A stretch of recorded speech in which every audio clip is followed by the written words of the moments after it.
Hello everyone, this is Ashish Vajpayee. और आज बच्चों हम लोग फंक्शन में डोमेन एंड रेंज का पार्ट जो देख रहे हैं, इसके अंदर basically we are going to see range के प्रॉब्लम्स। ठीक है, तो हम लोग पहला मेथड देख रहे थे रेंज का, that is method of arithmetic manipulation. ठीक है, उसको स्टार्ट किया था एंड आई होप कि आप लोगों ने उसमें ग्राफ का रोल समझा और किस तरीके से हम लोग रेंज का ये मेथड सीखते हैं, दैट इज़ किस तरीके से निकालते हैं basically range of each and every question. तो चलिए बच्चों देखेंगे, लेकिन उससे पहले अगर आपने आशीष वाजपेयी चैनल को सब्सक्राइब नहीं किया तो आप बहुत कुछ बच्चों मिस कर रहे हैं फिजिक्स एंड केमिस्ट्री के अंदर। One of the best content बच्चों आपको मिलने वाला है पूरी इंडिया के अंदर यहाँ पर, तो आप इसको मिस करेंगे तो अपना ही नुकसान करेंगे। तो प्लीज़ डोंट डू नुकसान ऑफ योर्स, है ना, किसी और का हो तो कोई बात नहीं, अपना नुकसान क्यों करोगे बच्चों। तो ये 13वां हम चैप्टर देख रहे हैं बच्चों फंक्शन का। आप देख सकते हो कि कितनी तेज़ी से हम लोगों का कोर्स ख़त्म हो रहा है, वो भी हाई स्टैंडर्ड लेवल पर। आप चेक कर सकते हो कंटेंट को। तो हम लोग ऐसी कुछ बातें कर रहे थे बच्चों कि अगर किसी फंक्शन में रूट लगा हो और उसका रेंज निकालना हो तो किस तरीके से रेंज निकालते हैं। तो उसके लिए हमें ग्राफ बनाना पड़ता है बच्चों, रूट एक्स का ग्राफ बनाना पड़ता है, और फिर वहाँ से हम लोग जो भी वैल्यूज़ हमको दी रहती हैं फंक्शन में ए से बी, उनको वहाँ पे पॉइंट करते हैं। और because it's a increasing function तो हम बोल सकते हैं कि रूट ए से लेकर रूट बी तक हमारी रेंज होगी। ये काम कर रहे थे। अब मान लीजिए बच्चों रूट एफ एक्स में जो एफ एक्स वैल्यू दे रहा है वो ए से बी वैल्यू दे रहा है। एफ एक्स जो वैल्यू दे रहा है वो ए से बी वैल्यू हमें दे रहा है, और ए उसमें से निगेटिव है और b positive, because it is given कि a dot b is less than zero, यानी कि ए निगेटिव है बी पॉजिटिव है। यहाँ पर हम लोगों ने इस तरीके से कंसीडर किया, उल्टा भी हो सकता है, लेकिन इस कंडीशन के हिसाब से ए निगेटिव है और बी जो है वो पॉजिटिव है। क्लियर है? क्लियर है भाई, बोल दो जल्दी से। तो ए निगेटिव है बी पॉजिटिव है, तो ऐसे सिनेरियो में जो रूट एफ एक्स का ग्राफ होगा बच्चों, उसमें आप निगेटिव नंबर रख ही नहीं सकते, क्योंकि जो रूट एफ एक्स होता है उसका डोमेन तो जीरो से इन्फिनिटी होता है। इसलिए आपको ये जो निगेटिव पोर्शन में जितनी भी चीज़ें आई हैं उन्हें इग्नोर करना पड़ेगा, और जीरो से बी में ही आपको वैल्यू देखनी पड़ेगी। तो बी के करस्पॉन्डिंग जो रूट एफ एक्स अपने को वैल्यू देगा वो होगा रूट बी। तो ये अपना रेंज हो जाएगा। अगर कहीं बच्चों दोनों ही निगेटिव आ गए, आने को कुछ भी निगेटिव आ सकता है बच्चों, तो निगेटिव अगर दोनों ही आ गए तो ऐसे सिनेरियो में रूट उसका निकाल ही नहीं पाओगे, यानी कि उसकी डोमेन को ही ये सेटिस्फाई नहीं कर पाएगा। यानी कि f x is not able to satisfy the domain of root f x, जिसके कारण यहाँ पे नल सेट आएगा और आपका रेंज जो आएगा वो नो सोल्यूशन।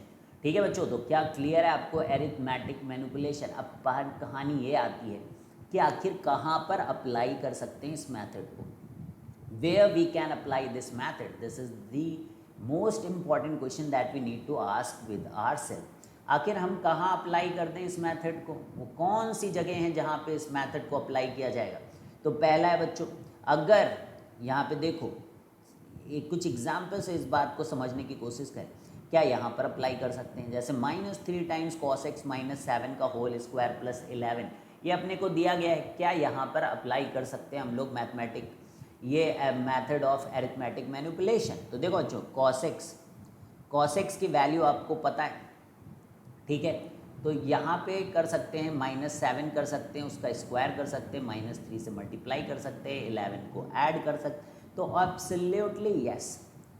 एब्सोल्युटली यस यहाँ पर कर सकते हैं। देखो हम लिखेंगे कि माइनस कॉस, जो कॉस एक्स है वो -1 से 1 के बीच में लाई कर रहा है।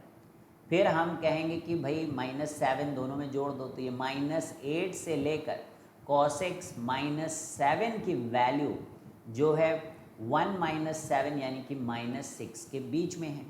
फिर इसका स्क्वायर कर दो बच्चों, then do the square of this thing. तो फिर -8 से -6 का आप स्क्वायर करने जाओगे बच्चों, तो एक्स स्क्वायर का फंक्शन आप ड्रॉ करोगे इस तरीके से, और फिर उसके अंदर आप -8 देखो -6 देखो बच्चों, और ये फंक्शन में -6 पे वैल्यू देखोगे और -8 पे वैल्यू देखोगे, है ना। देखोगे कि नहीं देखोगे, बोलो बोलो बोलो। तो 6 पे 36 आएगा और -8 पे 64 आएगा, तो ये वैल्यू आपकी 36 से 64 के बीच में लाई करेगी, ये जो पूरा पार्ट है। तो हम बोलेंगे कि भाई भाई भाई भाई भाई भाई, ये अगर मैं t मान लूँ cos x -7 के t स्क्वायर, तो ये जो t स्क्वायर है इसकी वैल्यू कहाँ से कहाँ लाई कर रही, 36 से 64 के बीच में। बोल सकते कि नहीं बोल सकते? अब इसमें -3 से आपको मल्टीप्लाई करना है, तो आप क्या मल्टीप्लाई नहीं कर पाओगे, तो -3 से इस पूरे को मल्टीप्लाई करोगे, तो जब -3 से मल्टीप्लाई करोगे तो 64 इंटू -3 करोगे, तो 3 4 12 1 18 -195 1 माइनस 192 आएगा, और 36 को 3 से मल्टीप्लाई करो तो 3 6 18 1 3 108, और माइनस भी लगा तो -10। तो इसमें छोटा कौन है, इसमें छोटा है -192 से लेकर 108 -108 तक चलेगा ये। उसके बाद बच्चों +11 भी है, उसको क्यों भूल जाते हो, +11 भी है भाई, उसको क्यों भूल जाते हो। तो -192 +11 और माइनस कहाँ गया, -108 में भी +11 कर दो तो आपको इसका आंसर आ जाएगा। -108 +11 में भी कर दो, तो अब आप यहाँ से ये आंसर और ये आंसर के बीच में आपका रेंज होगा।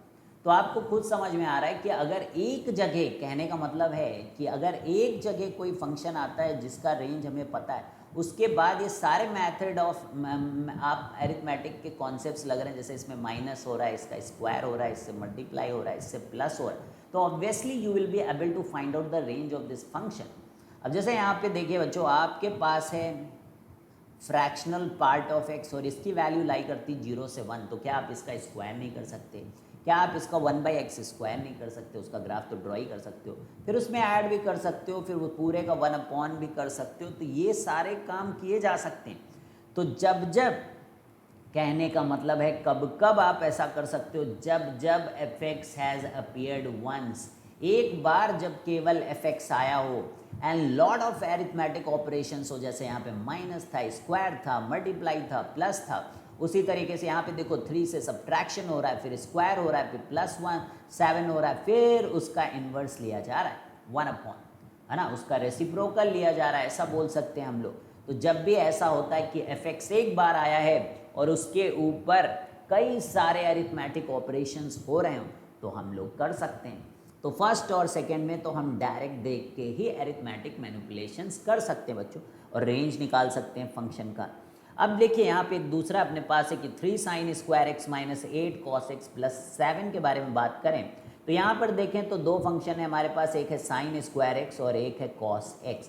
लेकिन क्या आप एक बात समझ सकते हो बच्चों, इस sin स्क्वायर x को आप cos स्क्वायर x में लिख सकते हो, बिल्कुल लिख सकते हैं, ऐसे लिख सकते हैं 1 minus cos square x minus 8 cos x plus 7, ऐसा कर सकते हो बच्चों।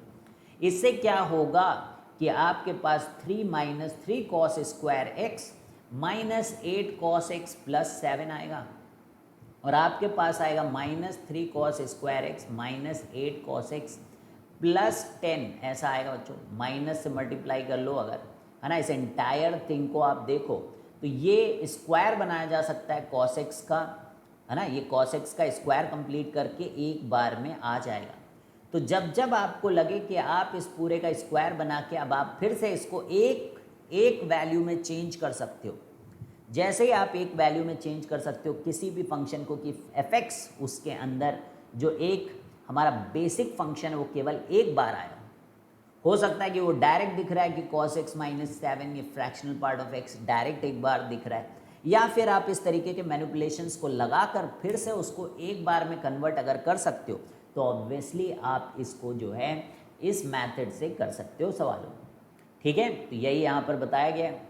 फिर जैसे कि ये क्वेश्चन है, अभी आपको दिख रहा है कि एक्स स्क्वायर तो दो जगह आ रहा है, तो ऐसे सिनेरियो में नहीं कर सकते, लेकिन जैसे आप इसको मैनिपुलेट थोड़ा करते हो कि एक्स स्क्वायर प्लस 9 है और यहाँ पे एक्स स्क्वायर प्लस 13 है, तो you must be able to write like this. अरे भाई 13 को 9 और 4 नहीं कर सकते आप, बिल्कुल कर सकते भाई। तो यहाँ पर देखिए बच्चों, ये जैसे ही आपने किया तो ये 1 + 4/x² + 9, अब देखो ये कन्वर्ट हो गया बच्चों, क्योंकि अब एक बार ही बेसिक फंक्शन x आ रहा है, फिर उसका स्क्वायर हो रहा है, फिर 9 हो रहा है, फिर उसका 1/, हो रहा है, फिर उसको 4 से मल्टीप्लाई हो रहा है, फिर वो +1 उसके अंदर किया जा रहा है। तो ये चीज़ अगर आप बार बार बच्चों इस टाइप की चीज़ें कर पा रहे हो, तो आप देखो आप फिर से यहाँ पर मेथड ऑफ एरिथमेटिक मैनिपुलेशन लगा सकते हो। तो ये मेथड अगर आप सीख चुके हो बच्चों, इस पर आप प्रैक्टिस कीजिएगा, है ना, आपको पूरा ज्ञान दे दिया गया है कि किस तरीके से आपको इसे हैंडल करना है। And the graphs are going to be very handy. और किसी को भी लग रहा है बच्चों की ग्राफ अभी भी उसको ढंग से याद नहीं, तो बच्चों प्रैक्टिस करो, बिकॉज हर एक ग्राफ आपको एक्सप्लेन किया गया बहुत ही डिटेल में, काफ़ी दिन तक हमने पढ़ाया बच्चों।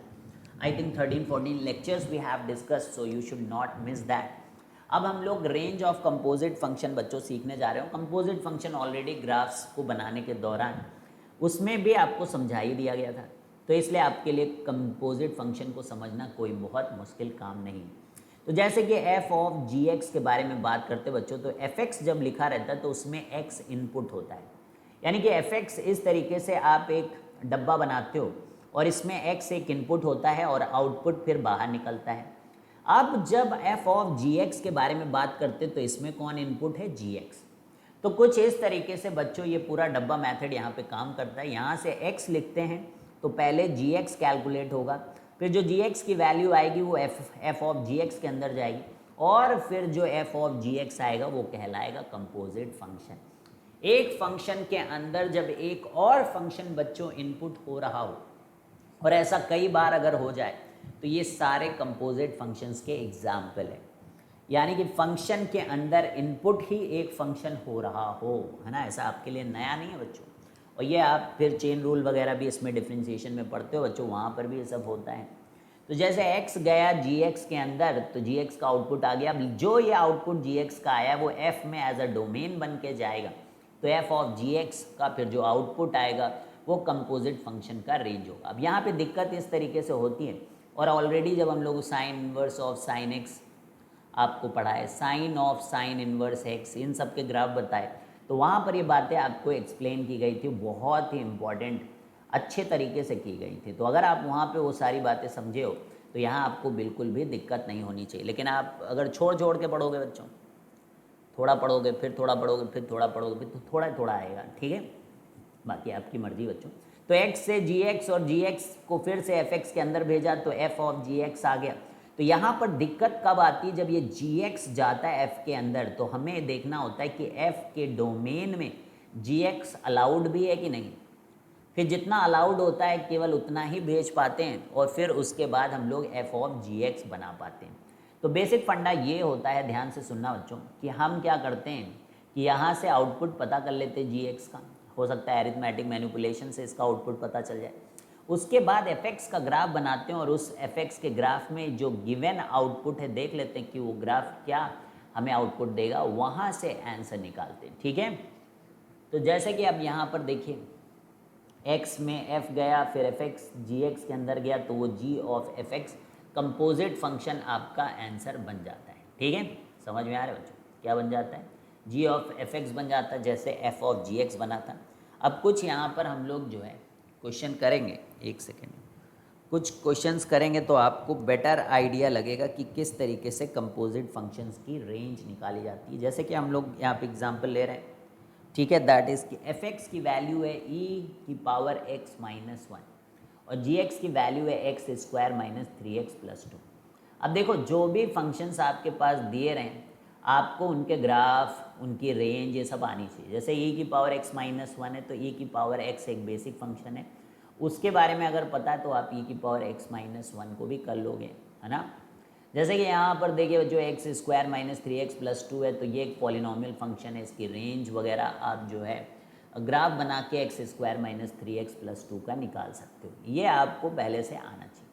अब यहाँ पर हम लोग एक function f of gx function लिखने जा रहे हैं। f ऑफ gx फंक्शन का मतलब क्या होता है बच्चों, ये f के अंदर इसको इनपुट देंगे, यानी कि ऐसे लिखेंगे f of x square minus 3x plus 2, इसको इनपुट इसके अंदर करो gx की जगह, और फिर fx में जो x है वो x है, लेकिन अब x कौन है, x square minus 3x plus 2, तो जो f ऑफ gx होगा वो e की power x square minus 3x plus 2 minus 1, इसका रेंज निकालना है, इस फंक्शन का रेंज निकालना है। तो कैसे करेंगे, पहले इसका रेंज पता करेंगे, फिर इसमें इसका ग्राफ बनाएंगे बच्चों।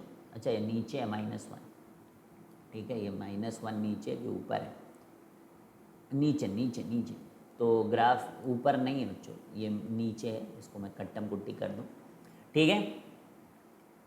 तो ये f ऑफ gx जब रखोगे तो ये नीचे है माइनस 1, क्लियर। तो अब आप देखो कि पहले आप इसका रेंज निकालोगे, फिर इसका ग्राफ बनाओगे, ग्राफ e की पावर x का, वहाँ पे इनपुट रखोगे, फिर 1 तो आप एरिथमेटिक मैनिपुलेशन से सब्ट्रैक्ट कर सकते हो। तो चलिए, जैसे कि अब x square minus 3x plus 2 है, तो आपको पता है कि ओपनिंग अपवर्ड होगा ये। अब ये नीचे से कट कर रहा है या ऊपर से कट रहा है, अपना ये इंटरेस्ट नहीं है। वी नीड टू अंडरस्टैंड कि इसका जो रेंज होगा वो -d/4a से इन्फिनिटी जाएगा, ये अपने को पता है। अब आप -d/4a निकाल लो, dv निकाल के a 1 है ना, तो -d/4 हो जाएगा इन्फिनिटी। d निकाल लो आप, वहाँ से कर लो, या फिर आप इसको डिफ्रेंशिएट कर लो g'(x), तो इसको डिफ्रेंशिएट करोगे तो 2x - 3 = 0, तो वहाँ से x की वैल्यू 3/2 आ जाएगी। अब इस 3/2 को आप g के अंदर डाल दो, क्योंकि यहाँ पर देखो ना इसका स्लोप 0 है, तो ये पॉइंट पता करने के लिए हम ऐसा कर सकते हैं कि इसको डिफ्रेंशिएट करें और वहाँ से x की वैल्यू आएगी, उस x की वैल्यू को g में रखेंगे तो हमें ये वैल्यू पता चल जाएगी, दैट इज़ -1/4। देखो आ गया है ना, d इसका 1 आ रहा होगा, इसका मतलब ऐसे निकाल लो, d भी निकाल के आप कर सकते हो। 9 - 4 × 2, तो वो भी आसान है बच्चों, -1/4। आप चाहे ऐसे करो, चाहे आप -d/4a से इन्फिनिटी तक लिख दो। तो अब आपको पता चल गया है कि इसका वर्टेक्स 3/2 - 1/4 है। इसका मतलब जो आउटपुट आ रहा है g का, वो यहाँ हमने लिख दिया है। अब ये e की पावर x - 1 के लिए रेंज होगा, तो आपको क्या करना है, देखो e की पावर x का ग्राफ बनाना है, वैसे भी आपको पता है, ठीक है। तो ये -1/4 यहाँ रखोगे तो ये देगा वैल्यू -e की पावर में -1, इंक्रीजिंग फंक्शन है, डायरेक्ट वैल्यू रख सकते हो, e की पावर -1/4 से लेकर इन्फिनिटी तक, इसका केवल e की पावर x का। लेकिन इसमें 1 भी घट रहा है, तो पूरे में 1 घटा दो, तो आपका जो रेंज आएगा वो पूरे में 1 घटाओगे अरिथमेटिक मैनिपुलेशन यूज़ करके, और ये आपका आंसर आ जाएगा बच्चों।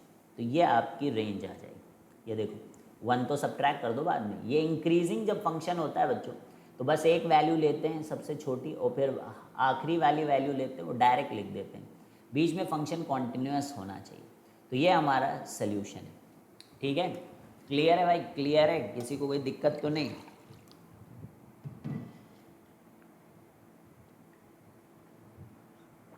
तो ये f ऑफ gx था। इसी तरीके से हम लोग g ऑफ fx भी कर सकते हैं बच्चों। g ऑफ fx में पहले e की पावर x - 1, तो e की पावर x - 1 का रेंज अगर आप बनाओ तो 0 से इन्फिनिटी होता है, 0 से इन्फिनिटी होता है, और e की पावर x - 1 है, तो 1 सब्ट्रैक्ट करेंगे पूरे में, तो इन्फिनिटी में 1 सब्ट्रैक्ट करोगे कोई मतलब नहीं, -1 से इन्फिनिटी। अब आपके पास अगला जो फंक्शन है दैट इज gx, वो तो ये स्क्वायर है, उसको ड्रॉ कर लो, वो तो ड्रॉ भी कर लिया था, -1/4 से इन्फिनिटी। तो अब आप इसके अंदर जाओ कि देखो -1 को रखो और इन्फिनिटी तक देखो, तो आपको पता है कि -1 में यहाँ कहीं कुछ आएगा, निकालने की भी ज़रूरत नहीं है, क्योंकि आपको पता है कि सबसे छोटी वैल्यू से लेकर ही ये जाएगा, क्योंकि -1 के बाद छोटी वैल्यू यहाँ पर आती है ना। ये तो पता है भाई, अब आपको x² फंक्शन को हैंडल करना आना चाहिए, है ना, क्वाड्रेटिक में रेंज देखना आना चाहिए, ये सब बेसिक चीज़ें। तो यहाँ से देखिए, यहाँ से चालू हो रहा है, आप ये ब्लू है पानी पानी करते हो ना, ऐसे ऐसे ऐसे ऐसे ऐसे करते हो, तो आपको -1/4 से इन्फिनिटी तक आपका आंसर आ जाएगा। क्लियर है बच्चों। तो इस तरीके से कुछ क्वेश्चंस है, देखिए ये आपको करने हैं। तो सबसे पहले आप क्या करना, ये क्वेश्चंस के आंसर निकालने की कोशिश करना और फिर ही सोल्यूशन देखना बच्चों, ठीक है। तो यहाँ पे देखिए फ्रैक्शनल पार्ट बाहर लगा है, 6 - 2 cos² x/5। तो आपको क्या करना है बच्चों, इस पोर्शन का सबसे पहले एरिथमेटिक मैनिपुलेशन से इसका आंसर आएगा, अंदर वाले का रेंज। उसके बाद फ्रैक्शनल पार्ट का आप ग्राफ बना के उसमें ये इनपुट डाल के आप रेंज देखो, ठीक है। जैसे अब मैं करने जा रहा हूँ, तो सबसे पहले मैं अंदर वाले फंक्शन का फटाफट रेंज लिखूंगा बच्चों। तो आपको पता होना चाहिए कि जो cos x है, जो cos² x है, बेसिकली वो 0 से लेकर 1 के बीच में, ऐसे लिख लो। फिर आप इसमें -2 से मल्टीप्लाई करो, तो -2 से मल्टीप्लाई करोगे तो -2 cos² x जो है वो -2 से लेकर 0 के बीच में लाई करेगा।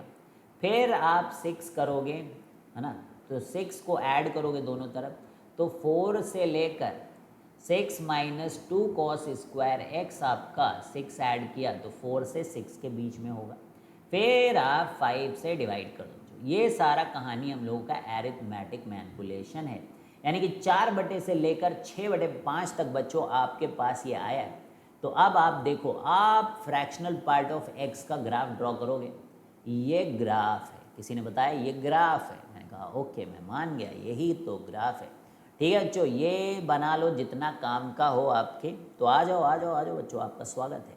यहाँ पे देखिए 4/5, 4/5, तो 1/5, 2/3, 4/5, तो ये रहा 4/5, ठीक। और ये रहा 5/5 और ये रहा आपका 6/5। क्लियर है भाई, क्लियर। तो 4/5 यहाँ है, 4/5 यहाँ, लेकिन 6/5 कितना आगे बच्चों, कितना आगे है, 1/5। तो 1/5 पे 1/5 वैल्यू आती है यहाँ पे 1/5। तो अब आप देखो, अब आप देखो कि वैल्यू कहाँ से कहाँ आ रही है। तो ब्लू है, पानी पानी करना पड़ेगा आपको। तो देखो 4/5 से लेकर ये इतना ग्राफ आ रहा है, उसके बाद आपका इतना ग्राफ आ रहा है। अब आपको यहाँ पर इसको ऐसा ऐसा करना है। ये देखो इसका प्रोजेक्शन यहाँ पे देखो, तो ये 1 है, ओपन इंटरवल है 1 पे, यहाँ पे देखो गोला बना हुआ है, यहाँ पे तो 4/5 है। ठीक है, ये वाली वैल्यू कितनी है, 4/5। ये वाली वैल्यू आपकी 1/5 है, यहाँ पे भी ब्लू है, पानी पानी, और यहाँ से 0 शुरू हो जाता है। तो आप क्लियरली देख सकते हो आपका जो रेंज है वो यहाँ वाई एक्सिस पे दिखेगा बच्चों। ये एक अच्छा सवाल है बच्चों, 0 से लेकर 1/5 तक, यूनियन 4/5 इंक्लूडेड है लेकिन 1 ओपन है, ये आपका आंसर हो जाएगा। ठीक है, तो अंदर हम लोगों ने अरिथमेटिक मैनिपुलेशन लगाया, वहाँ से हम लोगों ने उसकी रेंज पता की। अब इसको उसके डोमेन में जाना है, इसलिए इसको एक्स एक्सिस पे देख रहे हैं और डोमेन पता है अगर हमें फ्रैक्शनल पार्ट ऑफ फंक्शन का, तो उसके अंदर हम लोग उसका ग्राफ बना के रेंज देखना हम लोगों ने पहले ही सीख लिया था बच्चों, जब प्लेइंग विद ग्राफ्स कर रहे थे हम लोग, इसीलिए तो कर रहे थे। ठीक है, और किसी कारण से थोड़ी ना कर रहे थे बच्चों। तो ये सब देखिए कर लिया हम लोगों ने, उसके बाद ये ग्राफ बनाया बच्चों, और फिर आपने देखा कि किस तरीके से ये आपका सोल्यूशन यहाँ पर आ गया है। बिल्कुल ही आसान होता है सीरियसली, लेकिन अगर आप हर चीज़ पढ़ रहे हैं हमारे साथ तभी आपको आसान लगे, बाकी तो मुझे मालूम नहीं लोग क्या आपको पढ़ाएंगे। तो e की पावर cos इनवर्स x करना है, तो सबसे पहले cos इनवर्स x, उसके बाद e। तो cos इनवर्स x का आप देखो रेंज क्या होता है भाई, cos इनवर्स x का रेंज 0 से पाई, y एक्सिस पे क्या रहता है 0 से पाई, और फिर आपके पास e की पावर x एक इंक्रीजिंग फंक्शन है, 0 रखो पाई रखो, आंसर आ गया e की पावर 0 से e की पावर पाई तक। बहुत ही आसान, सीरियसली बहुत ही आसान। ठीक है, तो कोई टेंशन ही नहीं लेना है, आप डायरेक्ट बोलोगे बच्चों cos इनवर्स x 0 से पाई। अब आपको e की पावर x के ग्राफ में 0 पे देखना है, 0 पे देखना है भाई, क्या आ रहा है 0 पे, तो e की पावर 0 क्या होता है 1, और पाई पे क्या होता है e की पावर पाई। देखो आ गया रेंज। ये तो आप ऐसे डायरेक्ट भी बिना ग्राफ बनाए भी बच्चों आपको जितना याद हो जाएंगे कि अच्छा ये ऐसे होता था वो वैसे होता, तो ग्राफ भी नहीं बनाओगे, आपके मन में ग्राफ बनेगा, है ना। बाकी अभी के लिए मैं आपको दिखाने के लिए आपको दिखा रहा हूँ कि भाई ये e की पावर x का ग्राफ होता है, और cos इनवर्स x अपने को 0 से पाई दे रहा है, तो 0 पे जाके देखो क्या है ये आउटपुट। तो e किसी भी चीज़ की पावर 0 1 होता है ना, ये ग्राफ से भी आपको पता है कि e की पावर x में 0 पे 1 है 1, और फिर पाई रखो जाके इसके अंदर e की पावर 5, फिर ये इंक्रीजिंग फंक्शन है बच्चों, तो आपको लोवेस्ट वैल्यू से हाईएस्ट वैल्यू तक लिख देना है। एक कॉन्टिन्यूस फंक्शन भी है, बीच में टूटता भी नहीं, तो टेंशन लेने की कोई ज़रूरत नहीं, डायरेक्ट आपका रेंज का आंसर आता है। ठीक है बच्चों, tan ऑफ cos x, क्या टेंशन लेना बच्चों, cos x का इन आउटपुट क्या है -1 से 1। अब आपको tan का ग्राफ ड्रॉ करना है, उसमें -1 से 1 के बीच में वैल्यू को देखना है कि वो क्या है। तो tan x भी एक इंक्रीजिंग फंक्शन है, tan x का वैल्यू बनाओ आप -π/2 से π/2, तो 1 और -1 पाई, क्योंकि -π/2 -1.57 समथिंग समथिंग है, और ये 1.57 समथिंग समथिंग है, तो -1 और 1 इसके बीच में, फिर ये एक इंक्रीजिंग फंक्शन है बच्चों। तो आप आंसर क्या लिखोगे, tan of -1 comma tan of 1 तक क्लोज इंटरवल। इतना आसान लगेगा आपको, मैं बता रहा हूँ बच्चों कि आपने जीवन में नहीं सोचा होगा कि इतना आसान हो सकता है सब, लेकिन आपको मेरी बस एक बात माननी कि इन सब के तो जानो, ये जो बेसिक फंक्शन के मैंने ग्राफ बनाए, कम से कम इन पे तो मेहनत कर लो। अगर इन पे मेहनत नहीं करोगे बच्चों तो फिर आपको कोई नहीं बचा सकता। है ना, क्योंकि बिना जीरो अंडा आने पर कैसे आपको आएगा ना, जो बेसिक चीज़ें हैं वो आनी चाहिए। जैसे tan इनवर्स x का रेंज क्या है भाई, tan इनवर्स x का range open interval minus pi by, अंदर वाले फंक्शन का रेंज तो पता होना चाहिए कम से कम। अरे हमने तो ग्राफ बनवाए हैं, आपको तो हर एक चीज़ उसके बारे में लिखाई गई थी। लिखाने से मतलब नहीं है, क्या आप अपने आप से रिकॉल करके चीज़ें ला पाते हो, ये बहुत इंपॉर्टेंट है। तो tan इनवर्स x का माइनस पाई बाई टू से पाई बाई टू, अब cos x का ग्राफ बनाओ और उसमें देखो माइनस पाई बाई टू से पाई बाई टू तक क्या वैल्यू आती है बच्चों। और ये ओपन इंटरवल है तो cos में माइनस पाई बाई टू पे जीरो और पाई बाई टू पे जीरो, लेकिन गोला गोला लगा है। प्रोजेक्शन मार दो भाई, प्रोजेक्शन मार दो, प्रोजेक्शन मार दो। अरे खूनी खेल मत खेलो, ठीक है। यहाँ पर ब्लू है, पानी पानी कर दो बच्चों। और देखिए ये जीरो तो लेगा नहीं भाई, तो जीरो से one open interval. So cos of tan inverse x बहुत ही इंटरेस्टिंग तरीके से आपको दे रहा है ओपन इंटरवल जीरो से वन क्लोज्ड इंटरवल, आपका सोल्यूशन तैयार है, ठीक है बच्चों। अब मान लो, अब यहाँ पे देखिए कि cos x अगर मान लो किसी अलग इंटरवल पे डिफाइन हो, जैसे पाई बाई 4 से pi by 2, if x is defined for some given interval then we will draw the graph in the interval and find the range।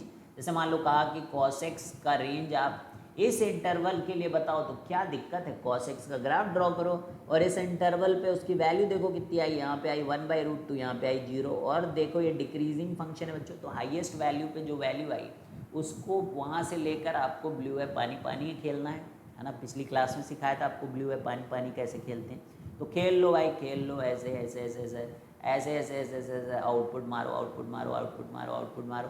तो देखो भाई सबसे छोटी वैल्यू जीरो पे जीरो है, और फिर पाई बाई 4 पे 1/√2। तो डिक्रीजिंग फंक्शन में क्या होता है, डिक्रीजिंग जब फंक्शन होते हैं तो उल्टा काम करते हैं, इसकी वैल्यू से इस वैल्यू तक लिखते हैं, इंक्रीजिंग फंक्शन में इसी वैल्यू से इस वैल्यू तक लिखते हैं, ठीक है। इसलिए भी इंक्रीजिंग डिक्रीजिंग कह रहे थे, क्योंकि आगे आप देखोगे कि हम लोग इंक्रीजिंग डिक्रीजिंग करके चीज़ें निकाल लेंगे, ठीक है। कई बार हम लोग ग्राफ भी नहीं ड्रॉ करेंगे और हमको पता रहेगा कि ये डिक्रीजिंग फंक्शन है, तो हम डायरेक्ट ही बोलेंगे बच्चों कि ये डिक्रीजिंग फंक्शन है, तो हम कहेंगे लिखो cos पाई बाई 2 से लेकर cos पाई बाई 4 तक। डिक्रीजिंग होगा तो जो ज़्यादा वाला इनपुट है उसको पहले लिखेंगे और जो कम वाला इनपुट है उसको बाद में, क्योंकि डिक्रीजिंग है, उल्टा है। इसमें छोटी वैल्यू बड़ी वैल्यू देती है और बड़ी वैल्यू छोटी वैल्यू देती है, ठीक है भाई। अब कई लोगों के ऊपर से जा सकता है, ये क्या है डिक्रीजिंग, क्या है क्या है ना। अरे भाई ग्राफ देखो ना, ग्राफ में दिखता नहीं है आपको कि देखो बड़ी वैल्यू पे छोटी है और छोटी वैल्यू पे बड़ी है। इतनी बुद्धि तो रखनी ही पड़ेगी बच्चों, नहीं तो मैथ ही नहीं लेनी चाहिए थी अगर इतनी बात नहीं समझ में आ रही थी, ठीक है। तो रेंज आपका 0 से 1/√2 क्लोज्ड इंटरवल। पढ़ो हर चीज़ बच्चों हमारे साथ, तो हम आपको सब कुछ सिखाएंगे। अब नेक्स्ट कैटेगरी ऑफ फंक्शन, यानी आपने कंपोजिट फंक्शन, लेकिन बच्चों प्रैक्टिस भी करो, जो सिखाया जा रहा है उसको प्रैक्टिस भी करो, नहीं सब भूल जाओगे। अब interesting phenomena range of rational function आपको हम सिखाने जा रहे हैं। रेशनल फंक्शन क्या होते हैं, polynomial function divided by polynomial. आज के बाद अगर मैं पूछूं आपसे कि रेशनल फंक्शन क्या होते हैं, तो कोई भी ऐसा बच्चा नहीं होना चाहिए हमारी क्लास में जो ये बात ना बता पाए कि पॉलिनोमियल को पॉलिनोमियल से जब डिवाइड करते तो उसको बोलते हैं रेशनल फंक्शन। तो किस तरीके का सिलेबस है हमारे कोर्स में, जे एडवांस के कोर्स में, जे मेंस के कोर्स में, किस तरीके की रेंज निकालने के लिए रेशनल फंक्शन में है हमारे पास बच्चों, ध्यान रखना। Linear upon linear, linear upon quadratic, quadratic upon quadratic, quadratic upon linear, इस टाइप की चीज़ें हमारे कोर्स में हैं, ठीक है। तो इसी के से रिलेटेड बस क्वेश्चन पूछे जाएंगे, तो ये बहुत पूछे जाते हैं। तो जैसे कि ये था, ये लीनियर अपॉन लीनियर, तो ये क्या है, rational function. Linear upon linear क्या है, एक रेशनल फंक्शन। इन सब का रेंज निकालना सीखेंगे, देखते ही रेंज निकालना सीखेंगे बच्चों। ग्राफ ड्रॉ करेंगे और रेंज बता देंगे आपको, आपको भी मज़ा आने वाला है। तो पहला टाइप जो है लीनियर अपॉन लीनियर, जैसे ये लीनियर है और ये लीनियर है। सेकेंड टाइप सब मेथड के लिए, इन तीनों के लिए जो सेम तरीका है, linear upon quadratic, quadratic upon quadratic, quadratic upon linear. इसके लिए एक अलग मेथड है सॉल्व करने का। इन तीनों का एक सिंगल मेथड है फॉर सॉल्विंग द रेंज, ठीक है। बात समझ में आ रही बच्चों। तो range of a rational function को डिवाइड कर रहे हैं दो पार्ट में। केस 1 का जो केस है उसके अंदर लीनियर अपॉन लीनियर, और बाकी जो केसेस हैं उनमें linear upon quadratic, quadratic upon quadratic and quadratic upon linear. इस तरीके से 3 मेथड को एक मेथड में हम लोग करने जा रहे हैं। अब बच्चों शुरू हो जाइए। Graphical method, linear upon linear, इसके लिए हम लोग रेंज निकालना सीख रहे हैं। तो आपके पास है y is equal to x minus 3 upon x plus 1। तो सबसे पहले आपको क्या करना होता है, ये लीनियर जब रहेगा बच्चों तो कहीं ना कहीं जीरो हो रहा होगा, तो ये कहीं ना कहीं अनडिफाइंड हो रहा होगा। तो जहाँ पे ये अनडिफाइंड हो रहा है, बच्चा बता रहा है कि x प्लस 1 बराबर जीरो, यानी कि x is equal to minus 1। और जहाँ पे डिनोमिनेटर जीरो होता है वहाँ पे वर्टिकल एसिम्प्टोट ड्रॉ किया जाता है बच्चों ग्राफ्स के अंदर। तो आप -1 में ऐसा dot dot dot dot dot dot dot dot dot dot करते हुए वर्टिकल एसिम्प्टोट ड्रॉ करोगे, ड्रॉ कर लोगे वर्टिकल एसिम्प्टोट, ठीक है भाई, कर लोगे। तो ये आप ड्रॉ कर लेना। नेक्स्ट पॉइंट होता है कि जो भी ये लीनियर में इनके कोफिशिएंट है जैसे 1, और ये सेकंड वाले लीनियर में भी कोफिशिएंट है 1, फिर आप क्या करो, इनका रेशियो ले लो, इनके जो कोफिशिएंट का रेशियो ले लो, दैट इज 1/1। वहाँ पर आप एक y बराबर 1 की लाइन ऐसे ड्रॉ कर लो। अरे समझ में आया? एक तो वर्टिकल एसिम्प्टोट ऐसे ड्रॉ कर लोगे भाई, दूसरी इनके जो कोफिशिएंट हैं उनका रेशियो लोगे, और एक जो है आप हॉरिजॉन्टल लाइन ड्रॉ करोगे उनके कोफिशिएंट की वैल्यू के हिसाब से। अरे इतना कर लोगे बच्चों, numerator divided by coefficient of both linear 1, इतना काम कर लो बच्चों। अब देखो क्वाड्रेंट किसको बोलेंगे, अब इसको नहीं बोलेंगे कि ये पहला क्वाड्रेंट है, ये दूसरा क्वाड्रेंट है, ये तीसरा क्वाड्रेंट, ऐसा नहीं बच्चों। अब यहाँ पे जैसे ही दो लाइनें मिल जाती हैं, ये वाली और ये हमारे लिए असली क्वाड्रेंट हैं। अब इनको हम क्वाड्रेंट रेफर करेंगे। ये पुराना x axis y axis quadrant हम भूल चुके हैं बच्चों। इस पूरे को 1 क्वाड्रेंट बोलेंगे, इस पूरे को 2 क्वाड्रेंट बोलेंगे, इस पूरे को 3 क्वाड्रेंट, और इस पूरे को 4 क्वाड्रेंट, यहाँ तक नहीं, यहाँ तक, इस पूरे को 4 क्वाड्रेंट। तो this is first quadrant, this is second quadrant, this is third quadrant, and this is बच्चों फोर्थ क्वाड्रेंट। क्या आप ऐसा कर पाओगे? क्या किया मैंने, अब तक 2 परपेंडिकुलर लाइंस बनाई हैं बच्चों, 2 चीज़ें जो मिलने ही वाली हैं किसी भी लीनियर अपॉन लीनियर में। पहली चीज़, उसका डिनोमिनेटर कहाँ पर जीरो हो रहा है, वहाँ पे आप जाके एक वर्टिकल एसिम्प्टोट ड्रॉ करोगे। उसके बाद जो न्यूमरेटर का लीनियर फंक्शन है ना, उसका जो x का कोफिशिएंट है, y भी लिखा हो सकता है, z भी, k भी, अब ये ना कहना x नहीं लिखा था मेरे सवाल में, ठीक है भाई। जो भी लीनियर फंक्शन की हाईएस्ट डिग्री का टर्म, यानी कि पहली x की पावर 1 वाले टाइप का, उसका कोफिशिएंट उठाओ। डिनोमिनेटर में भी आपका जो भी कोफिशिएंट आया बच्चों लीनियर का, उसको उठाओ, दोनों का रेशियो करो, और एक हॉरिजॉन्टल लाइन ड्रॉ करो। हॉरिजॉन्टल लाइन मतलब ऐसा, वो ये रेड, y बराबर 1 और यहाँ पे x बराबर -1, इसको क्वाड्रेंट बोलेंगे। अब सोचो बच्चों, इन क्वाड्रेंट में आपका ग्राफ या तो पहले फर्स्ट या थर्ड क्वाड्रेंट में आपका पूरा ग्राफ बनेगा, या फिर आपका पूरा ग्राफ सेकेंड और फोर्थ क्वाड्रेंट में बन गया। और अगर आपने ग्राफ बना लिया तो आप लीनियर, ये इस फंक्शन का क्या बच्चों आप रेंज नहीं बता पाओगे, फिर तो ब्लू है पानी पानी करना पड़ेगा आपको। ठीक है भाई, यहाँ तक बात समझ में आ रही? मैं सब उड़ा रहा हूँ, मैं सब उड़ा रहा हूँ, मैं सब उड़ा रहा हूँ, ये उड़ा दिया उड़ा दिया उड़ा दिया उड़ा दिया, चारों क्वाड्रेंट भी आप समझ गए हो, सब कुछ समझ गए हो, यहाँ तक काम हो चुका है। नेक्स्ट, हमेशा ही आप y इंटरसेप्ट बच्चों, किसी भी ग्राफ का आप y इंटरसेप्ट निकाल सकते हो। नहीं निकाल सकते क्या बच्चों? y इंटरसेप्ट जैसे निकालना है तो x को 0 रख दो, है ना, ये तो बचपन से सिखा रहा हूँ मैं आपको। y is equal to x minus 3 upon x plus 1। अगर आप y इंटरसेप्ट निकालना चाहते हो तो पुट x इक्वल टू 0। बहुत ही आसान है बच्चों। तो -3 आया भाई मेरे पास, -3 आया है। तो आप देखो कि -3 कहाँ है, -1 -2 -3। ये लग रहा होगा कि बहुत टाइम लग रहा है भाई, बहुत टाइम लगा, ऐसा नहीं। इसका मतलब ये किस क्वाड्रेंट में ग्राफ बना, ये फर्स्ट था, ये सेकंड था। अरे भैया यहाँ से क्वाड्रेंट देखते हैं दादा, भूल न जाना, इसी की बल बुलाना। तो बच्चों ये फर्स्ट है, ये सेकंड है, ये थर्ड है, और ये आपका फोर्थ क्वाड्रेंट है। This is first quadrant, this is second quadrant, this is third quadrant, this is fourth quadrant. तो ये ग्राफ कहाँ बनेगा बच्चों? फोर्थ क्वाड्रेंट में बन रहा है कि नहीं? देखो फोर्थ क्वाड्रेंट में कट्टम कुट्टी हुई है इसकी, तो सेकंड और फोर्थ में बनेगा भाई। सब लोग रेडी हैं, रेडी हैं, रेडी हैं इस ग्राफ को बनाने के लिए। तो देखिए भाई, ये ग्राफ ऐसे ऐसे ऐसे आता है। ये हॉरिजॉन्टल एसिम्प्टोट एक्चुअली होता है, और ये वर्टिकल एसिम्प्टोट होता है। यहाँ से ले के जाओ दादा ऐसे, ठीक, और इसी का दूसरा रूप यहाँ से बना दो। अब देखिए आपका आपका आपका माइनस इन्फिनिटी से इस 1 को छोड़े कृपया, 1 को ओपन इंटरवल यूनियन 1 से इन्फिनिटी, ये आपका ग्राफ बन गया, वहाँ से आपका रेंज मिल गया। तो माइनस इन्फिनिटी से 1 यूनियन 1 से infinity, this is your answer बच्चों, दिस इज योर आंसर। ठीक है, कैन यू सी दिस बच्चों, माइनस इन्फिनिटी से 1 यूनियन 1 से इन्फिनिटी, ये आपका आंसर है, this is your answer. Did you get?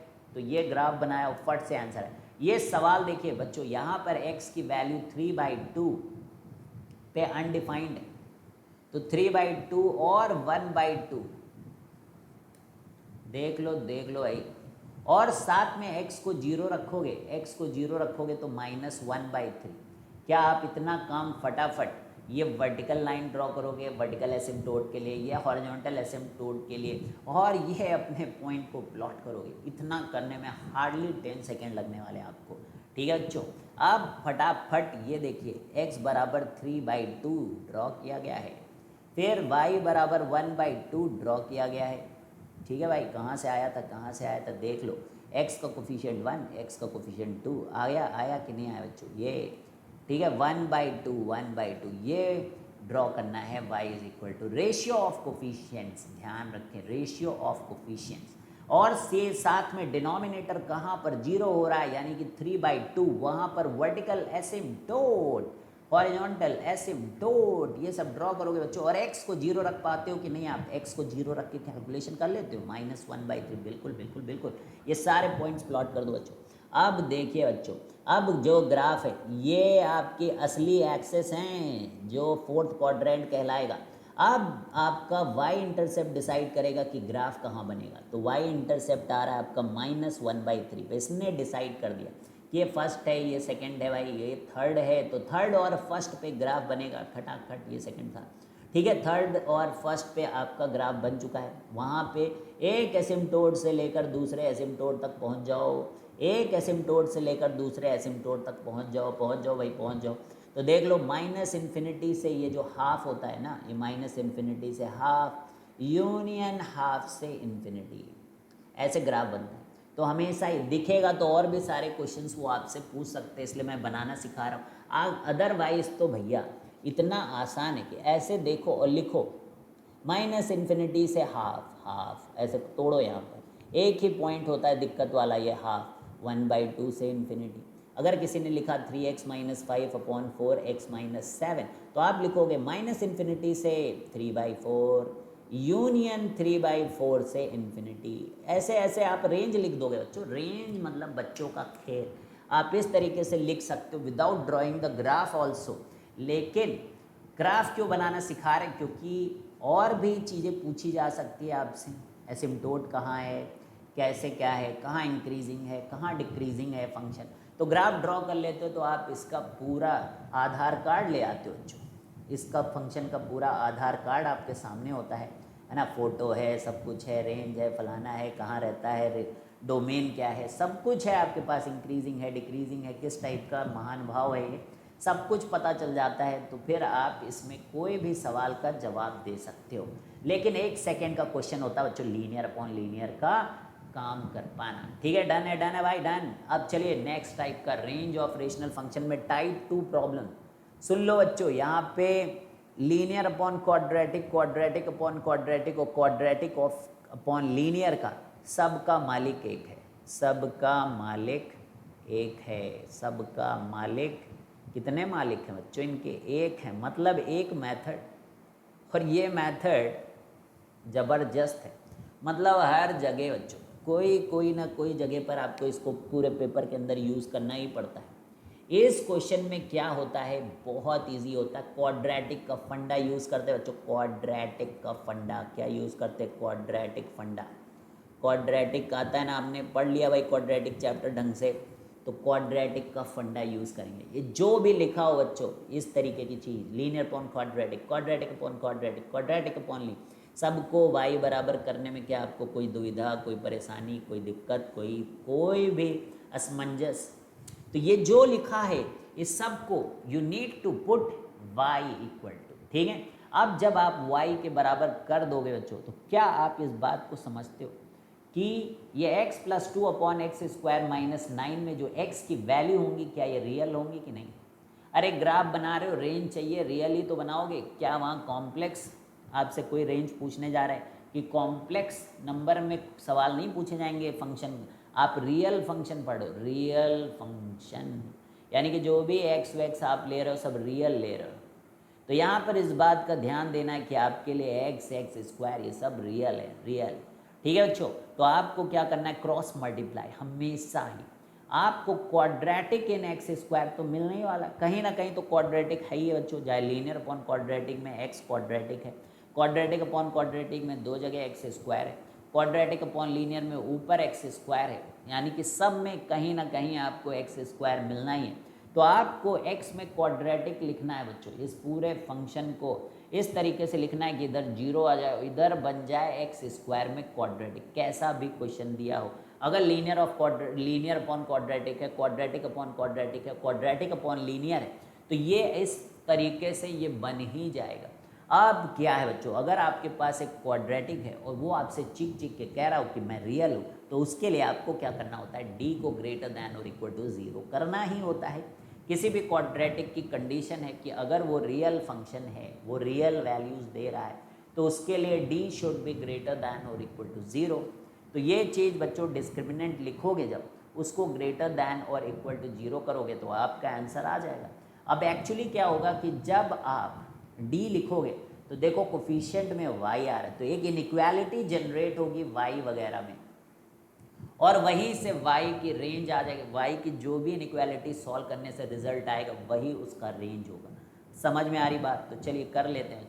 तो ये देखिए, इसका d लिखो तो b² यानी कि x का कोफिशिएंट -1 ये रहा, -1 का whole square plus 4a, a कौन है, y है, y 4y, c कौन है, -9y -2, तो माइनस माइनस प्लस होके ये हो गया। अब देखो जरा इसको सॉल्व कर लो, ये क्वाड्रेटिक इनइक्वालिटी है, इसको सॉल्व करो, इसको पहले फैक्टराइज करोगे, फैक्टराइज करो। अगर फैक्टराइज नहीं हो रहा है तो डिस्क्रिमिनेंट चेक करो, डिस्क्रिमिनेंट नेगेटिव आ गया तो ये हमेशा ही पॉजिटिव, हमेशा ही पॉजिटिव, मतलब रेंज क्या आ गया हमारे फंक्शन की, -∞ से इन्फिनिटी, क्योंकि जो इसका इनइक्वालिटी का सल्यूशन है वही आपका रेंज है। अरे बताओ दो बच्चों, क्या ये मुश्किल है? अरे ये घड़ी ऐसी आई है जहाँ पे आसान है। ठीक है बच्चों, अब एक और काम बच्चों यहाँ पे करना होता है, प्लीज़ डोंट माइंड। जब भी आप क्वाड्रेटिक करते हो, तो देखो हम हमेशा मानते हैं कि y not equal to 0। Quadratic करे बच्चों, ax² plus bx plus c में सबसे पहली कंडीशन क्या है, a नॉट इक्वल टू 0। ये कंडीशन है कि नहीं? बोल दो, सब लोग बोलेंगे a नॉट इक्वल टू 0 है कंडीशन, बोलो हाँ है condition. a not equal to 0 है कंडीशन, तो y नॉट इक्वल टू 0 है कंडीशन। तो एक बार ये जितना रिजल्ट आया -∞ से इन्फिनिटी, है ना, ये बच्चों इस बात के लिए आया है कि y नॉट इक्वल टू 0 है, लेकिन क्या पता y 0 हो जाए। तो y 0 रख के भी चीज़ें सॉल्व करके देख लो कि क्या वैल्यू आ रही है। तो y 0 करो, ये था, ये y लिखा था, इसको 0 करो, और x की वैल्यू क्या आएगी बच्चों, -2। तो अब ये कहीं ना कहीं 0 हुआ है, और इसमें इस रेंज के अंदर 0 आया है, तो अपने को चेक करना पड़ेगा कि भाई ये 0 अगर आया है तो किसी वैल्यू के लिए 0 आ रहा है कि नहीं। तो भाई हाँ, x -2 रखो तो आता है 0, तो 0 को देखा कि हाँ 0 आ रहा है, यानी कि गलत नहीं था, इसके अंदर भी 0 आ रहा था, लेकिन पहले ही मान लिया था कि 0 नहीं है y, और फिर भी आप आंसर दे रहे थे -∞ से इन्फिनिटी। लेकिन 0 में थोड़ा सा कन्फ्यूज़न आ गया था कि भाई 0 आया कि नहीं आया। समझ लो बात को बच्चों, भाई y है आपका रेंज, और आपने रेंज लिखा -∞ से इन्फिनिटी, लेकिन आपने जब भी आप एक क्वाड्रेटिक सॉल्व करते हो तो आप ये लिखते हो y नॉट इक्वल टू 0। अब इसमें y 0 है, तो एक्चुअली में यहाँ तक रेंज जो आई है, फिर आप इसके साथ इंटरसेक्शन भी तो इसकी कंडीशन के साथ करोगे, तो आप लिखोगे -0, ये इसलिए यहाँ क्रॉस लगा है, ये नहीं है अगर आपने सोचा है। तो ये 0 है कि नहीं उसको चेक करने के लिए y को 0 रख के x के लिए सॉल्व करो। तो y जहाँ इक्वल किया था, ये सारा फंडा, इसको 0 करके x बराबर -2 पे है, हो रहा है, नहीं होता मान लो ऐसा लिखा होता है x² + 8/x² - 9, और 0 करते, तो तो कहाँ जीरो हो रहा भाई, ये तो जीरो ही नहीं हो रहा, तो जीरो हटा दोगे आप फिर सोल्यूशन से, ठीक है। समझ में आई बात, यहाँ तो हो ही जाएगा, ऊपर लीनियर है तो पक्का ही हो जाएगा। तो आप देख के भी बोल सकते हो अरे जीरो हो जाएगा, पहले ही आप देख लो कि जीरो होगा कि नहीं होगा, तो आप कहोगे हाँ जीरो होगा क्योंकि x बराबर -2 है। तो फिर आपको बाद में चेक करने की ज़रूरत नहीं, जैसे ही कोई भी सोल्यूशन आए तो उसमें देख लो जीरो आ रहा है तो उसको इंक्लूड करो, नहीं आ रहा तो कोई बात ही नहीं। फिर नहीं भी आ रहा है तो बच्चों इंक्लूड करो क्योंकि यहाँ पे जीरो हो रहा है, समझ गए। तो चलिए बात समझ में आ गई, तो नेक्स्ट क्वेश्चन करते बच्चों।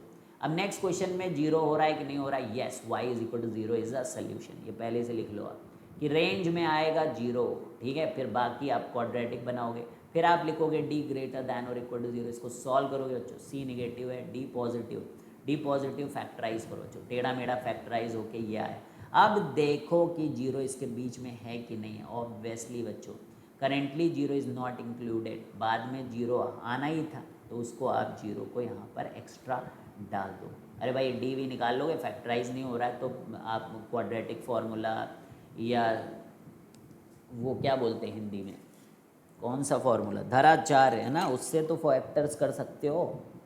फिर तो ग्रेटर दैन जीरो है कि बिटवीन द रूट्स है, ये सब तो कर ही सकते हो। यहाँ देखो लेस दैन जीरो है तो बिटवीन द रूट्स आ गए ना बच्चों।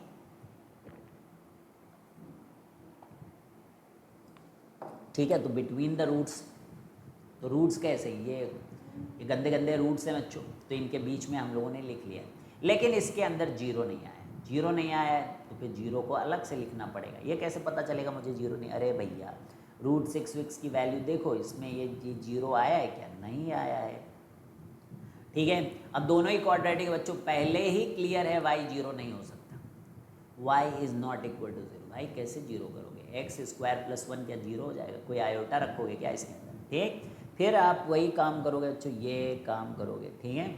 अब आप इसका d ग्रेटर दैन और इक्वल टू जीरो करोगे, यहाँ से ये आ गया सोल्यूशन। ठीक है, अच्छा यहाँ पर बहुत ही इंटरेस्टिंग मामला हो गया बच्चों। इस बार y जीरो नहीं चेक करोगे, कैन यू सी बच्चों कि इस बार x स्क्वायर का कोफिशिएंट क्या है, y-1। इस बार पंगा 1 पे है, तो 1 के लिए सॉल्व करके देखोगे आप, क्योंकि y बराबर 1 पे क्वाड्रेटिक है ना, इसे जल्दबाजी भी नहीं करना है। ठीक है, तो y बराबर 1 पे पंगा है बच्चों, x स्क्वायर का कोफिशिएंट जीरो नहीं होना चाहिए, यानी कि y 1 नहीं है, करके ये सोल्यूशन आया है। तो इस 1 पे पंगा है, तो इसको सॉल्व करके देखो कि कोई x की वैल्यू है क्या जो 1 देगी, तो सॉल्व करो, अगर x मिल गया तो बच्चों यहाँ पर देख लो मेरे प्यारे बच्चों, ये x स्क्वायर से x स्क्वायर ये कह रहा है, अगर तुम इसको 1 करना चाहते हो तो उस दिन तुमको -1 को 1 बोलना पड़ेगा।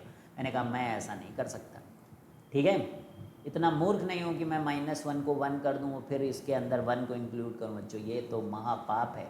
तो इस महापाप को ना करने के कारण फिर हम यहाँ पर कहेंगे नहीं हो सकता और 1 पे ओपन इंटरवल लगा देंगे। क्लियर है, डन है, बोल दो बच्चों।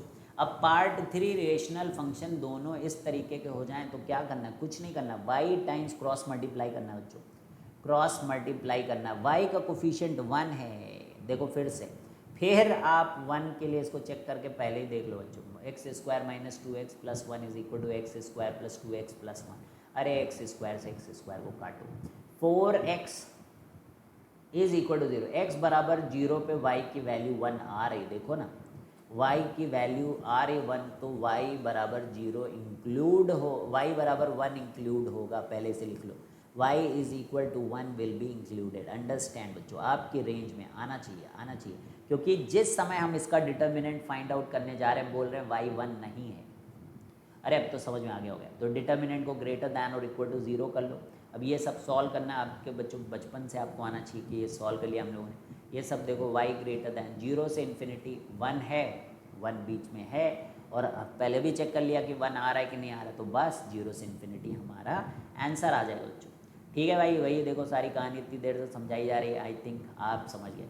तो बच्चों कभी कभी, वैसे तो मैंने आपको सिलेबस में क्या बताया कि क्वाड्रेटिक अपॉन क्वाड्रेटिक है, क्वाड्रेटिक अपॉन लीनियर है, linear upon quadratic, linear upon linear है, ये अपने कोर्स में है। लेकिन कभी अगर क्यूबिक अपॉन क्वाड्रेटिक दिख जाए तो ये समझ जाना बच्चों कि जो फैक्टर नीचे हो सकता है कि इसमें से ऊपर का फैक्टर कैंसिल हो जाए, ऊपर का फैक्टर बच्चों कैंसिल हो जाए, जिस कारण से क्वाड्रेटिक अपॉन लीनियर बन रहा हो, इसलिए शायद ये क्वेश्चन पूछा है।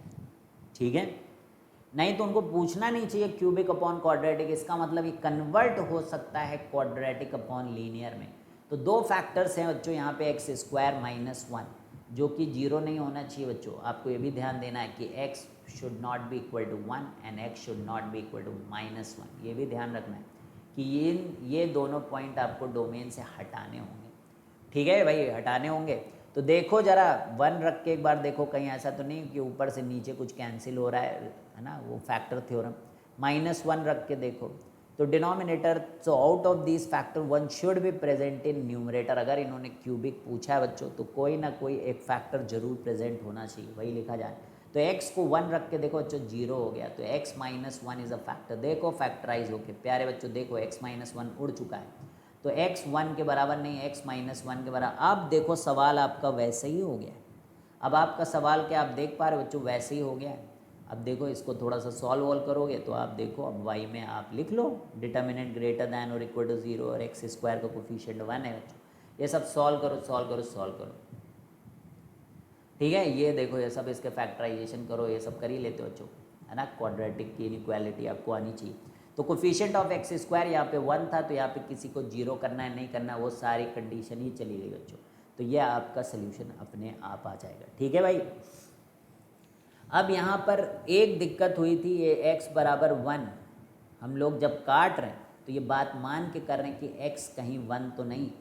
तो अब हम लोग क्या करेंगे बच्चों, देखो यहाँ पर, तो नाउ वी विल चेक कि x बराबर वन पे होता क्या है, क्योंकि हमने कहा कि हमारे फंक्शन में x वन नहीं है। भूल ना जाना बच्चों, यही सब इम्पॉर्टेंट पॉइंट्स हैं, यही मिस करते हैं नॉर्मल बच्चे और मिनटॉस ज़िंदगी वाले बच्चे, ये सब ध्यान रखते हैं, ठीक है। कि हमने बोला, हमने जब काटा तो हमने बोला कि भाई x कभी भी वन नहीं है, तो हमने कहा कि x को वन रख के देखें कि y क्या आता है, तो फिर हमने देखा y की वैल्यू वन आती है। अब हम देखेंगे कि वन वैल्यू क्या x बराबर वन पे भी आता है या कोई और भी तरीका है y को वन लाने का, इसको सॉल्व करेंगे बच्चों।